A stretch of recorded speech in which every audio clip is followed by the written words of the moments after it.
Welcome to the Databricks Skill Builder series. We're glad you're here. Hello, everybody, and welcome to this installment of the Databricks Skill Builder series. My name is Andrew Kraemer. I'm a solutions architect here with Databricks. So what we're going to be doing today is going through a full end-to-end Databricks demo and showing how we can apply the Databricks Data Intelligence Platform, specifically in the industry sector. So before we get into the demo itself, just want to do a high-level walkthrough of why is this important, what is Databricks, and what exactly are we doing here? In this case, we're going to be going through data drilling decisions. So why is it important for us to be able to make sure that our energy operations are working efficiency? Well, if something breaks along the way, or we've got bad steps of communication between the different steps of getting the source and moving it to other areas, it can very quickly result in somewhere between $500,000 to $1 million per day. So what we're going to be able to do is make sure that we are able to either predict when a problem is going to happen, or if a problem does happen, make sure that we're able to get the logistics team acting as quickly and as effectively as possible for us to solve these problems. So we're going to be going through a full walkthrough, going from data that is being pulled in from the edge, and we're going to be doing some analytics on these. And also, we're going to be highlighting some of the other features that we have in the platform, such as data governance and generative AI. And one reason that I like doing this is because Databricks has so many features, it can be not too difficult to lose the thread of, what is the whole, how is everybody working together? Because a lot of people that are in the platform have a lot of different expertise. So for those of you who aren't familiar with Databricks or, are just getting started, here is a common visualization that we like to show. Enterprises have data in all sorts of different sources. Sometimes they've got their SAP or ERP systems. They've got data that is getting collected either on-prem or on the edge, as well as additional geospatial and geological inputs as well. How this data gets pulled and where it gets stored can come from a plethora of different places. But the goal with the Databricks Data Intelligence Platform is that you have one place where you're able to do all of your machine learning, data analytics, and data engineering all in one place, as well as extract that information, leveraging the powers of generative AI and machine learning. And also, big fact that I like a lot of this is that we're able to then quickly interface with apps and tools that people are used to. Just because you're used to using Tableau or Power BI doesn't mean that you have to stop. Databricks will give you that governance and that scale behind the scenes regardless. So who are our personas in this case? When I was talking before, we've got this data that's, on the edge, on these drills, and maybe something is going to go wrong. So persona number one that we have is the operations manager. They're in charge of looking at all oil field operations in a command center. And this can go from somebody watching over hundreds to even thousands of wells. They are subject matter experts. They're looking for anomalies and they're looking at trends, pressure and temperature and flow, and they want to make sure that all of the performance is within tolerable limits. A good day for them means that they have both manageable NPT and ROP. On the other hand, let's have a services manager. These guys are potentially a little bit less, on the engineer side of things and more on like the logistics side of things. They supervise the gas and rig operations, and they just want to make sure that they're able to effectively and quickly allocate manpower and energy in the best way that they can. They're the main point of contact to the operations manager to see if they need more equipment, crew, and technology. So being able to increase the flow of information from that operations manager, there is a problem. To the services manager, there is a problem. And how do we solve that problem is going to be really, really key. So a lot of times what people run into is an indecision model. Like we saw before, a lot of times businesses will have data in all sorts of different places. We call this the indecision model. What does that mean in this case? So here we've got some quote unquote curated data from Excel. We've got an inventory, coming from one system. You've got your actual drilling operations from another, and you've got your energy monitoring coming from oil field operations. All of that is going to the operations manager and the services manager. But these can represent dozens of different source systems. And being able to get an answer can result in both days to weeks of reconciling the numbers between these different systems. This results in bottlenecks and and being able to identify what the next best action by either accessing the most up-to-date manuals or part information is going to be really important. Furthermore, the fact that a lot of these systems that these two groups are using are siloed will often result in duplicative and inconsistent efforts across these groups. And what that means can result in millions of dollars of lost revenue when we're just trying to figure out who's on first. So with the Lakehouse decision model, we're going to be taking these data sources from inventory, drilling operations, oil field operations, and bringing it all into one place. The Databricks Lakehouse, powered by generative AI, the Databricks Data Intelligence Platform.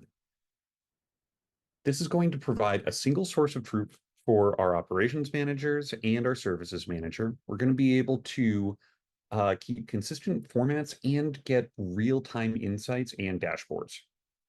All of the information is going to be fully auditable and secure. And because we are getting the information and people are using consistent sources, we're going to be able to switch from just reactive to proactive approach to when we encounter problems with our rigs. One more slide before we go into the flow and we open up Databricks itself. So we're going to be bringing in that drilling data from an ERP from multiple different systems, as well as information on these drilling manuals. There's going to be some other data that it's not actually listed on here that I'm bringing in it as well, but we won't worry about that right now.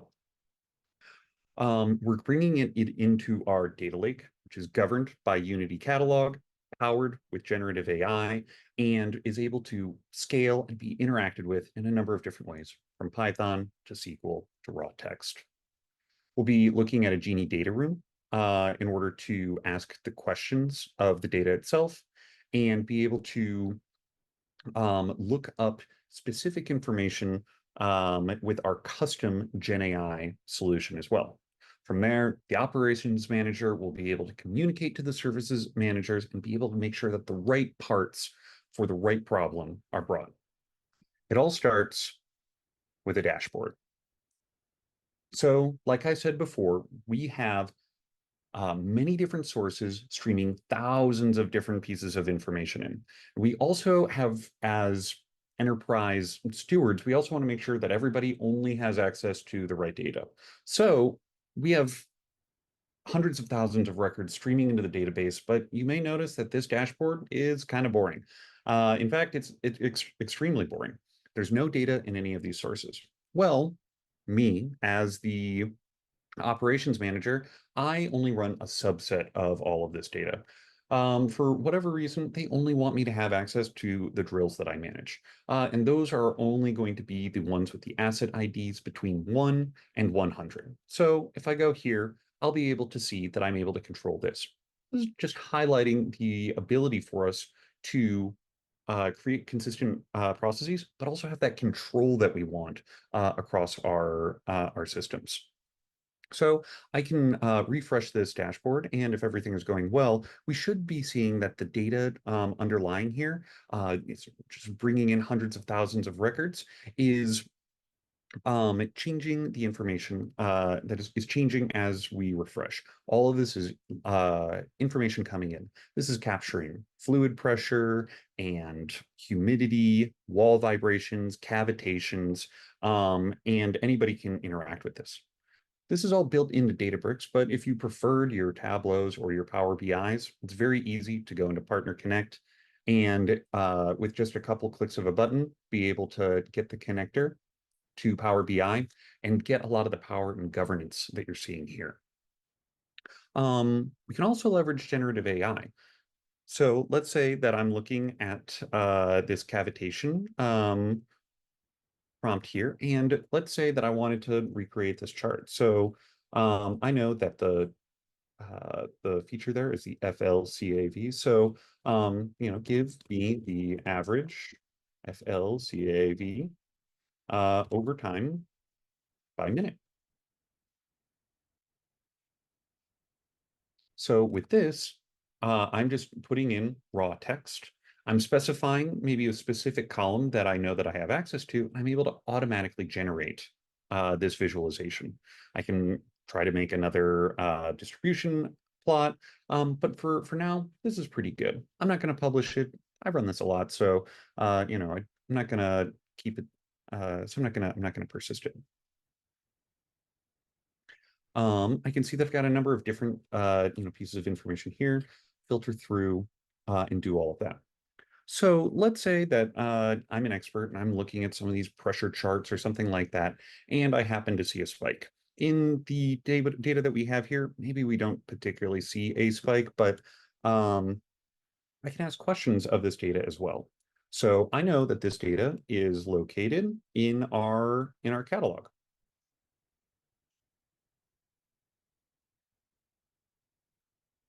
Here we can see all of the different information about our data. We're able to see a three-layer level. We've got a catalog. This is made by my peer, Greg Hansen.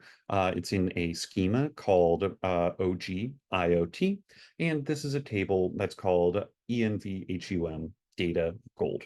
Gold representing the cleanest, most prepared data that we have. So all of this is being powered by what we call Delta Live tables, and we're able to see not just the table itself, but we're able to also see all of the data that is streaming through and where this information comes from. So um, I'm able to, for instance, click on this corrosion amount and see exactly where this information comes from automatically. I didn't have to specify anything like capture where this information came from. All of this is done natively within the platform. This is due to Unity Catalog. It controls the permissions. It controls being able to automatically see the lineage of the data, whether it be from the tables or the pipelines that are used to run. In fact, I can go ahead and look at this pipeline and see that it's running. It looks like in this case, it's a live demo. I may have experimented a little bit much and this fell apart here. But generally, I'm able to see where it came from, where my clean data came from, in order to reduce any complexity there. Furthermore, if I wanted to, I can easily go in here and um, I can create what we call a Genie data room. So in this case, I'm able to get to the point here where I'm able to look at my data, in this case, that uh, area that I saw before, and I can ask, what is ENVHUM over time? So here we're going to see our Genie tool be able to generate a query and answer it. So going back to our example, I'm a uh, I'm an operations manager. Maybe I don't know C, but I'm an expert in being in knowing information about these wells and how they operate.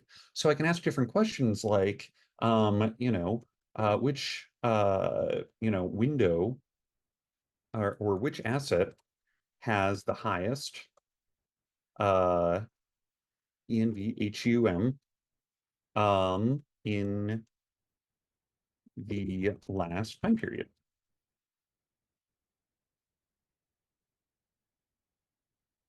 So while it's thinking, I'll be able to highlight here. So we're able to see asset 340 is that asset ID that we care about. And I can even see the generated code. So if I know a little bit of SQL and I want to experiment with it, I've got this. I can go to our query editor and work from there, or I can hand this off to my data analyst who's going to be able to be looking at the same data.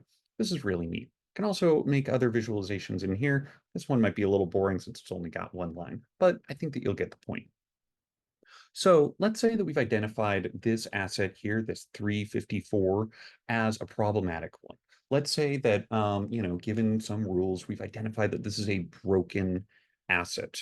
And let's say that based off of the information that we've seen, the broken piece of information is a blowout preventer.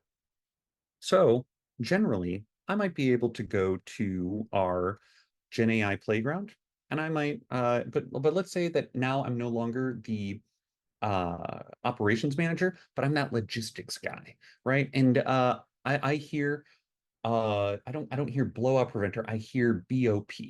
So maybe I go to our chatbot here. This is not plugged into any data in particular. I can just go in here. I want to just ask like, um, what is a BOP? This is going to be not too different from using some of your other SaaS generative AI applications here. What we're going to see here is a BOP is not a blowout preventer. BOP is a bop. It's a jam. It's a song. It's for my money, it's ABBA. But in this case, we're not getting all the context that we need. So thankfully, somebody else on our team went ahead and uh, built a tool for us in order to get more information around the information, because we've got all of these PDFs that have this information. We've got all these PDFs that are cataloging all of our native information in our system. So you can ask the same question with this application that's looking at our true information. So I'm going to ask, what is a BOP? Or should I say a BOP? So here, I will ask, what is a BOP? And in this case, it referenced it as a blowout preventer, which is a large specialized set of valves. Okay, a BOP is not just ABBA. A BOP is a blowout preventer. I can work with that. So let's say that maybe the blowout preventer wasn't broken, but maybe some of the hardware near the drill was broken, and we've got a hanger hook. So I'm trying to get a little bit more information around my hanger hook. So I'm going to go into here and I'm going to pull up a picture and I'm going to drop it into here. I'm going to look this up. So this is using Databricks vector search, much like that first PDF example, but it's able to find a similar image saved in our database and be able to pull up part numbers and specific information. Or I can go into here and I can ask specific questions. So, if the hanger hook looks enlarged for any reason like that, I'm able to search in here and look up information based off of old work orders that I've controlled. And I can see reasons as to why the hanger hook is broken. It can be necessary to inspect the insulator. There's all sorts of different parts and whatnot that we're able to look up all within this tool. So where does that put us? We have started with a bunch of raw tabular style information. Well, maybe it's not even tabular, but you've got your JSON files, small files. We're able to stream that into the lakehouse. We also have a bunch of unstructured data, such as logs and images and PDFs that we're bringing in as well. We're able to use generative AI to create queries for those of us who don't know how to do it. We're able to create Python or SQL pipelines for those who do.